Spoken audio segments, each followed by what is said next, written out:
Hi, good morning. I'd like to welcome you to Poem Praise 2. I do thank you for tuning in, and peace and blessings be upon you and your family this day. Now, we're going to get right back into the explosion of redemption, trying to win the game of personal forgiveness in life. Right now, we are on take number 7 is where we're at. And it goes like this. Now, after the freshman football season was over, I joined the varsity squad mid-season.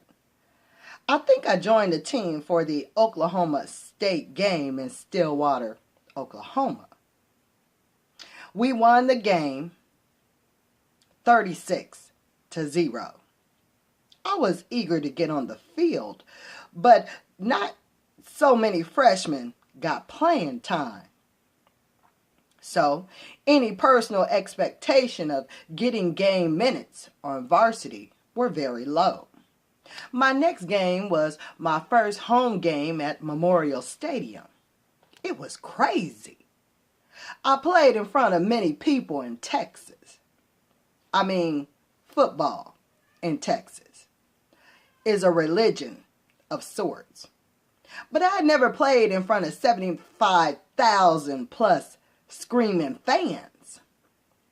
During the week the campus was very serene, but on game day everybody was dressed in red, primed and ready for war that was about to take place on the field. To be honest, I believe our school has had over 350 sold-out home games. Nebraska football fans were serious about their Cornhuskers. In November, we played in the Big 8 Conference Championship game in Oklahoma at OU. That was the first time I was able to see my family since I left in the summer. It was good to see Mom and Dad now that I was a college football player. We shared a brief interaction after the game. My dad was so proud of me, but he made sure to keep a stern demeanor as he conveyed the message of keep your act together while under the watch of Coach Osborne. I gave them a hug and got on the bus to head back to Nebraska. I did not have a lot of time to spend with them, because our traveling football schedule was mapped out to the second in detail.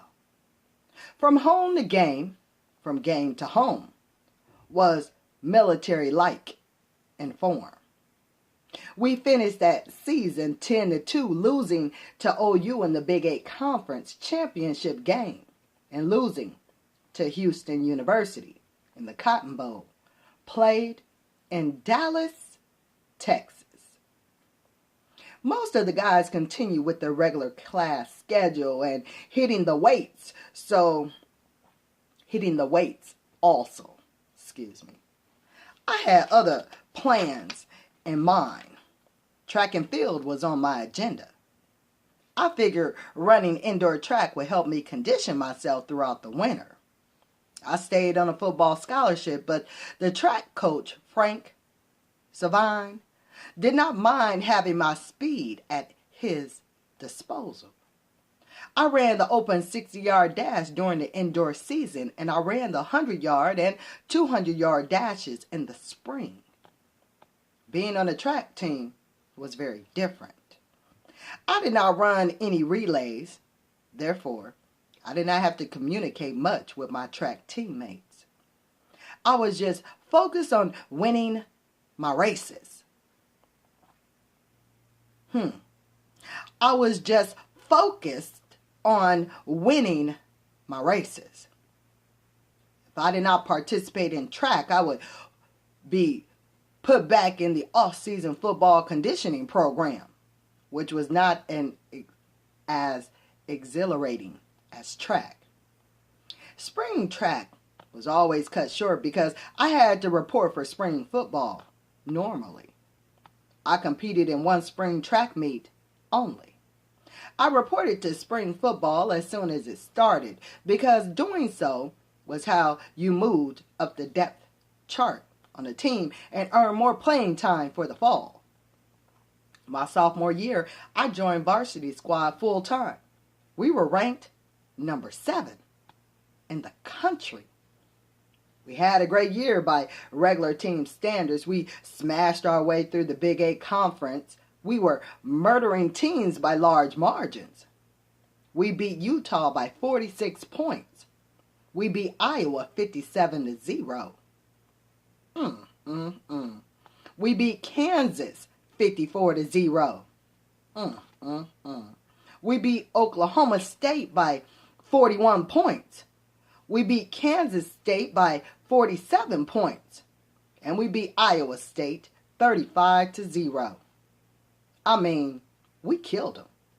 However, we had trouble once again with the Barry Switzer led by Oklahoma University team. Maybe if Coach Osborne would not have stepped all over his recruiting session with me, he would have not been so, let me repeat that. Maybe if Coach Osborne would not have stepped all over his recruiting session with me, he would not have been so set on beating us. That is totally my opinion. Unfortunately, we lost to OU in the Big 8 Conference Championship. It was a close game. The score was 17-21. We hated losing to them. We ended up in the Sun Bowl that year. The Sun Bowl was played in El Paso, Texas. We jumped out to a 17-0 lead and never looked back, beating Mississippi State University 31-17. This brought me to my first postseason bowl victory. Although you are not considered a national champion, you still get a trophy and a ring for winning the specific bowl. My junior year, I redshirted in order to change positions to wide receiver. Finally. Although doing so gave me one more year of eligibility. For those of you who are not familiar with that term red shirting, it just means that coach decided to keep me out of competition for that year in order to develop my skills at the wide receiver position and extend my playing eligibility for one more year. Even though I was not playing in games, I kept busy on the scout team. On the scout team, we ran plays that the upcoming opponent ran in their offense. That way, our starting defense was prepared to compete against them. Red shirting was very beneficial for me because it allowed me to study the game and get ready for a more active role on the team. It was rare for a player to redshirt as an upperclassman because typically freshmen would do this in order to catch up to the learning curve of playing college football, which was a much faster pace than high school. But coach had a plan to make me a big part of the offense the following year. Therefore, red shirting was key for me and our team. As I prepared, my teammates noticed my speed. In practice, when I started running routes, they noticed that my speed allowed me to break in and out very quickly. Pretty Primpin' Rust nicknamed me Too Fast. He used to yell out, "That boy so fast, he will make you miss him in a phone booth." He was not lying either. Watching the team from the sideline was fun, but I could not wait until I hit the field the following year and show off this cheetah-like speed. Actually, watching the game was my chance to get a glimpse of this widely talked about running back named Bo Jackson. Bo played for Auburn University. There were so many stories of this athletic freak of nature. Indeed, I wanted to see him up close. I can remember one play, specifically. Bo abused our defense and took it to the house. I can recall talking stuff to the defense when they came off the field. Bo handed y'all an ass whooping. Needless to say, they were not the least bit pleased. But hell, I was just telling the truth. He was a bad man. Anyway, we ran through the Big 8 Conference as usual. We beat Colorado 59-0. We beat Kansas 49-3. And we beat Oklahoma State 54-7, leaving us one chance to face OU in the Big 8 Conference Championship. This year we handed them the L. We beat them 37-14 and finally won the Big 8 Conference Championship. I think we exuded so much energy during the game that when we got to the Orange Bowl to face Clemson, we just didn't have it. We lost the Orange Bowl 15-22. And although this upcoming year will be my 4th year of college, it was only my junior year of athletic eligibility. We had an undefeated season in the Big 8 Conference. We ran through every team like water through a straw. We beat Kansas 52-0. We beat Oklahoma State and Iowa State by 38 points. We beat Iowa by 35 points. This year we added a game against New York State, and I'm sure they wished they would have declined that offer. We beat them as if they said something about our mothers. 68-0. After the game, we should have been arrested for assault.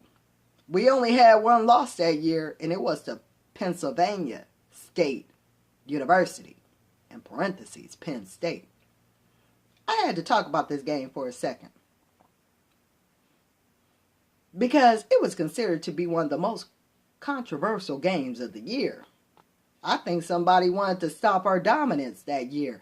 I mean, we were undefeated coming into the game and had just abused New Mexico State.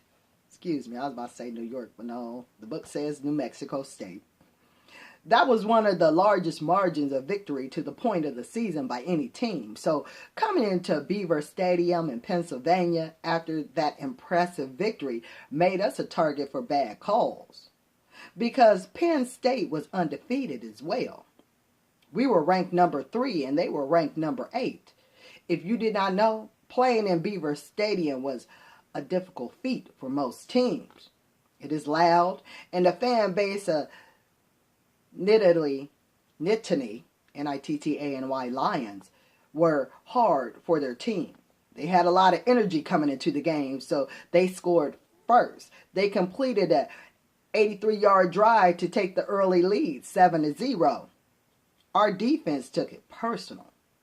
Seeing that Iowa only scored 1 touchdown on us in our first game, and New Mexico State did not score 1 point at all, so we held the Nittany Lions the rest of the first quarter, but our offense just could not get started. And let me see, time is of the essence for this particular poem praise too. I'm going to stop it right there. And our next take is going to be take number 8. We're going to pick up regarding the game and the rest of the game. And I'm looking.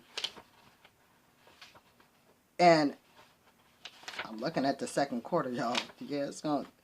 No worries. We're going to keep on reading so we can get through the second quarter to make it to the third quarter. So just stay tuned to Poem Praise 2.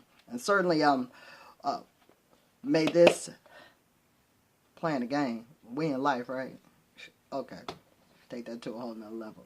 But I certainly want you to be blessed. Have a wonderful rest of the day, you and your family. And stay tuned to Pour on Praise 2 for Take 8 in the second quarter, okay? All right. Later, y'all.